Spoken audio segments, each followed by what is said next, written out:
Welcome to the Journal. There was justification for those high fives and victory signs at the White House this week. Passage of the health care reform bill was a big political win for a president and party who, with midterm elections 8 months away, desperately needed a few points on the scoreboard. But the road to success is littered with casualties, most of them Obama's progressive allies, among them the women who worked so hard for his election.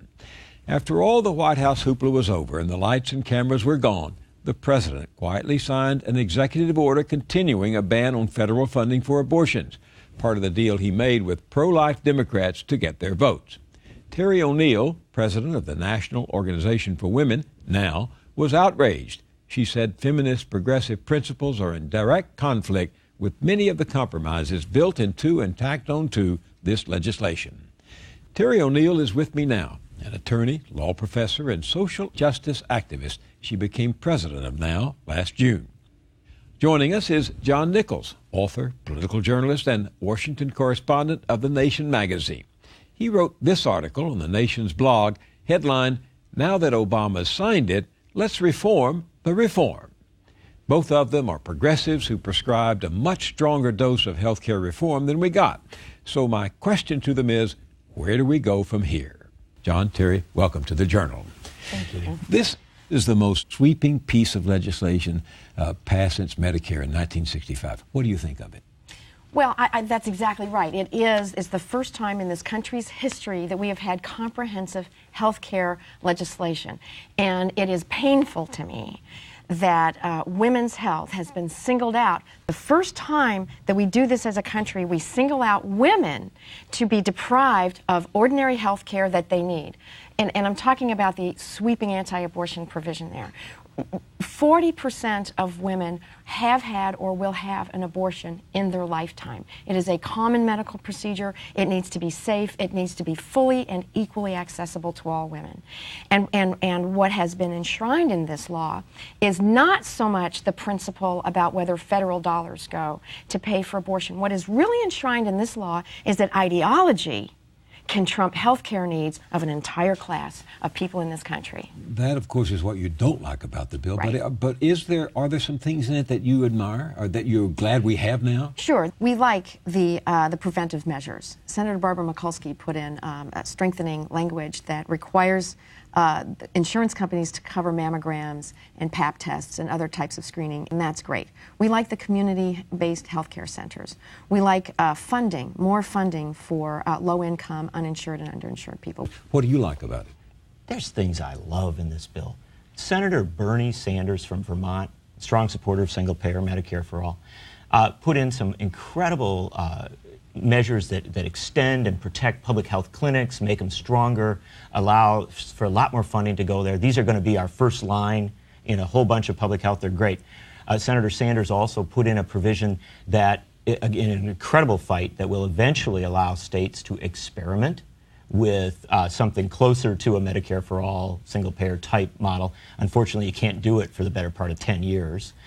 So there's a lot of good elements in this bill. That's not the problem. This is a bill that is at odds with itself. We say this is a bill that promises health care for all, and yet there are tens of millions of Americans who will not get health care as a result of this bill. They acknowledge leaving the better part of 12 to 16 million Americans out. We say this is a bill that, or it is said, this is a bill that's going to take on the big insurance companies, and yet it requires middle-class Americans to buy insurance from the big insurance companies. Under penalty. Under penalty.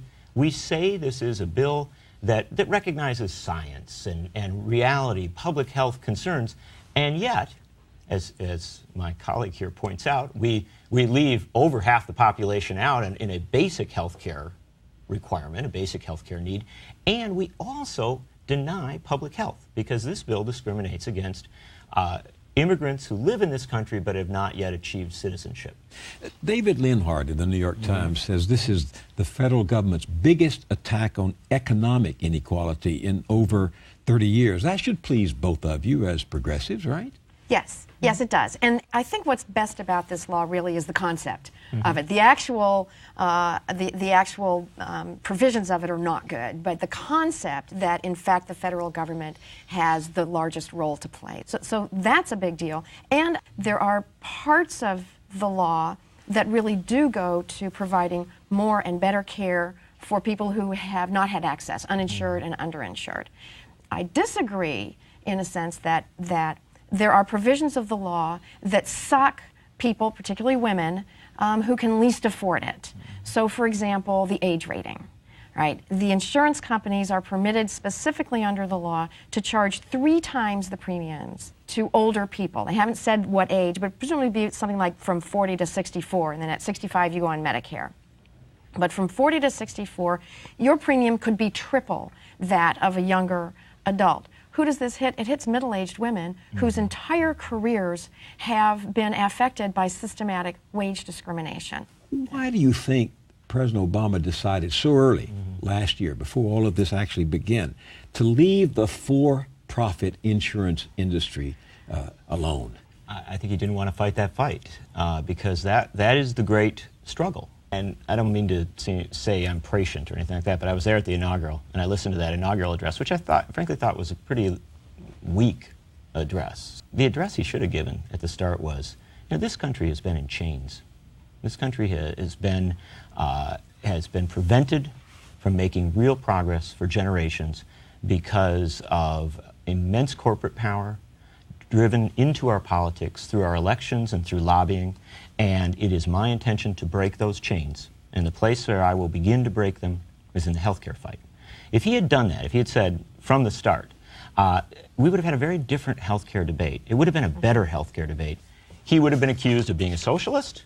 He would have been accused of, trying to have a government take over, all these things. Well, it all happened anyway, and so bottom line is he miscalculated. What if you're both wrong about Obama being a progressive? I mean, the liberal economist and former Clinton Secretary of Labor, Robert Reich, wrote this week that Obama's health care bill is a very conservative piece of legislation building on a Republican rather than a New Deal foundation. And he's referring to Republican presidents Nixon and Eisenhower, who advocated a market for health care based on private insurers and employers. And that's what Obama is doing.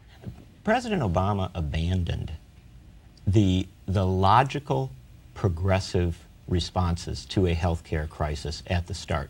It was never the public option. The public option itself was a compromise. The fact of the matter is Congressman Pete Stark laid out a long time ago. California Democrat. Great California Democrat, who everybody picks on for being a little too tough.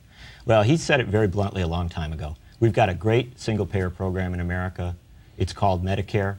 We should open it up to everybody and have a Medicare for all program. If the president had said that from the start, you wouldn't have had anybody at the town meetings saying, I'm against health care reform because it might take away my Medicare. But since the president has left the for-profit motive intact, haven't we locked in the impossibility of moving toward a single-payer universal health care, given the new power that has been invested in the for-profit industry? Sure. 32 million new customers for the insurance industry, required to be customers of the for-profit insurance industry, with very few actual cost controls because there's no public option, because you can't buy into Medicare if you want it. Okay? We have a Supreme Court that has just overturned 100 years of regulation of federal election laws, and you have this empowered corporate insurance industry sort of unchained by the Supreme Court, and it really is going to be an uphill battle.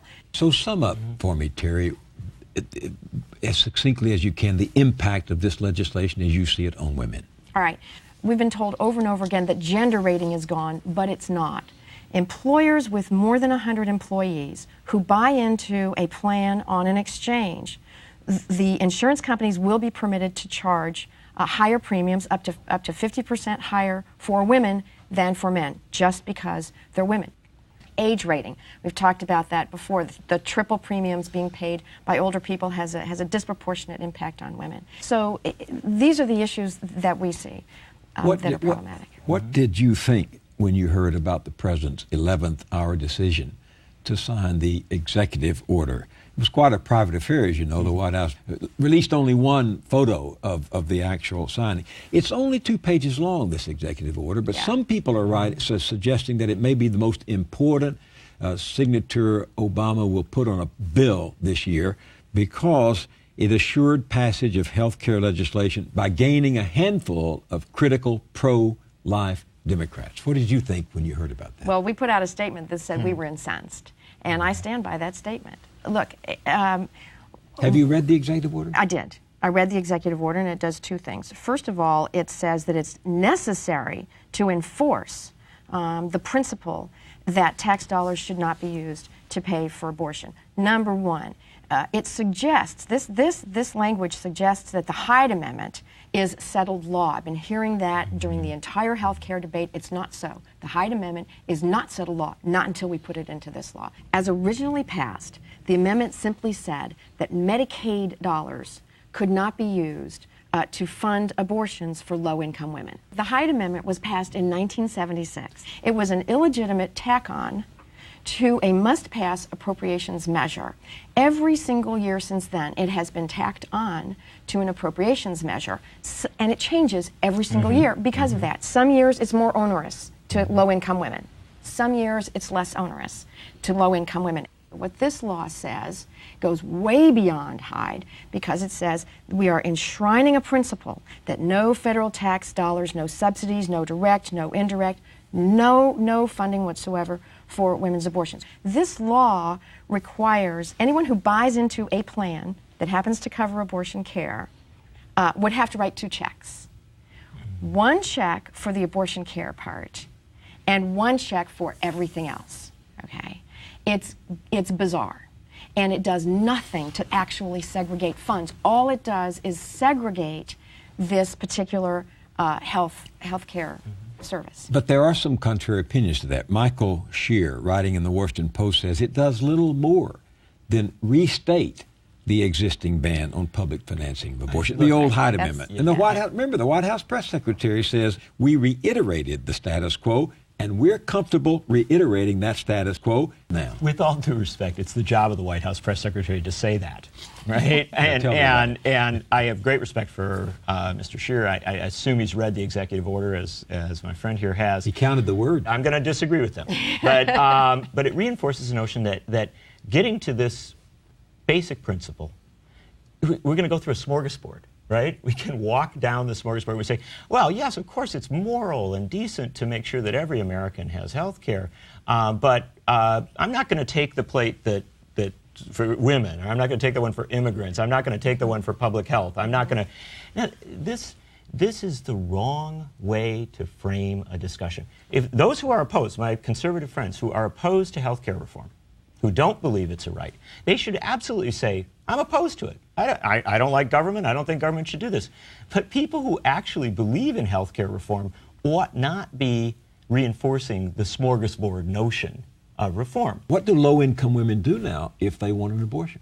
All right, they have a number of options. They can go to their friends and try to scrape together enough money to have the abortion. This is dangerous for their health because the longer they wait, the more complicated the abortion might become.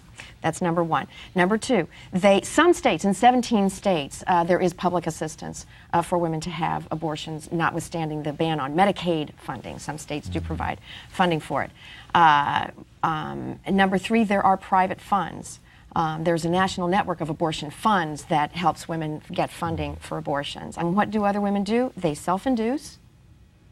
They go to Mexico to find abortion care that's affordable, or they continue a pregnancy that is bad for them, that's bad for their family, and that is bad for their economic status.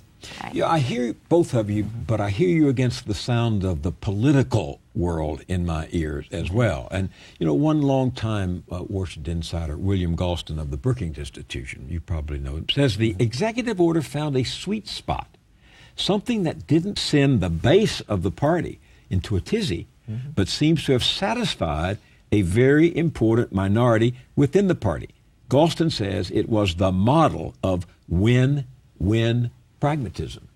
Yeah, win-win pragmatism. is what we always look for when we say we're going to do something wrong, right? And I think the thing to understand here is that the core of your question is about politics. How do we do politics in this country? And it's absolutely true that in the final stages of the House vote on this bill, Nancy Pelosi, who's proven to be a pretty effective speaker, had to find about a dozen votes. And she found them in the community of anti-choice or pro-life Democrats, people like Bart Stupak, Marcy Kaptur, and others. And many of these people who are very liberal. It's an interesting fact. Bart Stupak voted against going to war in Iraq, has voted against a lot of these terrible free trade agreements. He's not the worst guy in the world. He just really opposes abortion. These compromises are always made.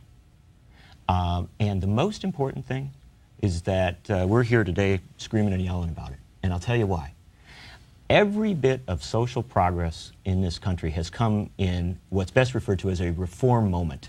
A moment when the country is ready to do something on slavery, on child labor, on the horrible construction of our economy during the Great Depression era, on civil rights. There's always a reform moment. Social Security was Social a huge Security. fight. Huge, ugly fight. Absolutely. And so there's always going to be a reactionary force that says, don't do anything. And then there's going to be sort of a moderate force that says, well, the country's ready to make some change. Let's do it.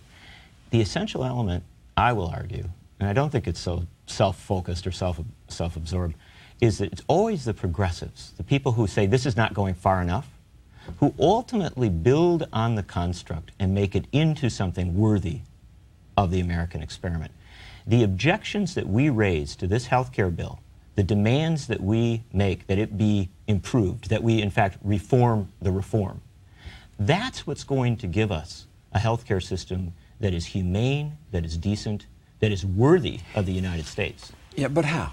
Well, one thing that I think that we learned, and the women's movement learned through this process, is that compromise in the current political, environment in Washington looks a lot different from what it might have many years ago. So, for example, when Lois Capps put her amendment into I think it was the House Commerce Committee's version of health care, she put in an amendment that was intended to take abortion off the table. So she said, let's codify Hyde. We'll just codify Hyde, get it off the table, and move on. We'll just accept it? Yes, yes. A pro-choice, a wonderful pro-choice legislator from California. And she was looking for what might classically be described as a compromise. As an actual compromise. Yeah. And immediately the anti-choice forces on the Republican Party and Bart Stupak began saying, so the Hyde Amendment is the pro-choice position. All right. So what we've learned from that is that, in fact, we never ever let that happen again. And certainly my organization is prepared to go to the mat on these issues and not say, look, these are our friends. You know, now, you supported the president. You campaigned for the president. He was a friend of the women's movement. Do you feel betrayed? The woman went door to door for him in Maryland. Prince William County, Virginia. I went to the exurbs where I thought that he might. We didn't know that he could take Prince William County. I went door to door for him with my Hillary sent me button. You know, do you feel betrayed? Absolutely. Of course, the women's movement has clearly been betrayed by this process. The executive order, it was a wrong thing for him to do. I understand the politics of it. The pro-choice caucus in the House supported the executive order. I know. And the reason they did was that they compromised. What the alternative at the time, and that weekend, the alternative was going full bore for the Stupak-Pitts language going into the bill. That was the trade-off. I got a call on Friday evening at 7:30 because what's happening is Bart Stupak is leading the charge to, at midnight, slip in this extremely even worse anti-abortion language than what we ended up with. And so we worked for the next 48 hours, furiously trying to stop that from happening, and we did. And the pro-choice caucus in Congress said, okay, that's as much as we can do, and now we're gonna go forward. That's their job. Legislators have to make compromises. The National Organization for Women, we're not elected officials, and we don't, and we won't. And can I just offer? And there were a lot of compromises at the end. We were talking a lot about abortion, and it's vital to do so. Yeah. But we should also understand that Congressman Dennis Kucinich who suggested that he would vote no because this bill was an incredible bailout to insurance companies, and he detailed his criticisms, everything that we've said. Exactly. He detailed before, and at the end of the day, he chose to vote for the bill, and I think in much the same way that the pro-choice caucus did. There were many people who were there in the thick of it over the weekend, and yes, it does become, at least in that moment, a which side are you on choice. Are we going to be with the folks who really want to kill this whole thing, or are we going to fight this fight today, right, and then turn around and ask, what are we going to do tomorrow? And again, that's what I keep coming back to. What do people want to do, borrowing your term, what do people do who want to reform the reform? You're going to call the president and say, well, Mr. President, you let me down this time. Are you going to say you owe me now because we women have made a sacrifice for your political win? The president clearly owes the women's movement. Clearly. I've got a whole list of things. I want him to take a lead. Here, what I'm looking for is leadership for women's rights. I want him to take leadership on finally ratifying the United Nations version of the ERA, the Convention on the Elimination of Discrimination Against Women. Equal Rights Amendment. The Equal Rights Amendment. I want him to take leadership on that. I want him to take leadership on doubling the funding for the Violence Against Women Act.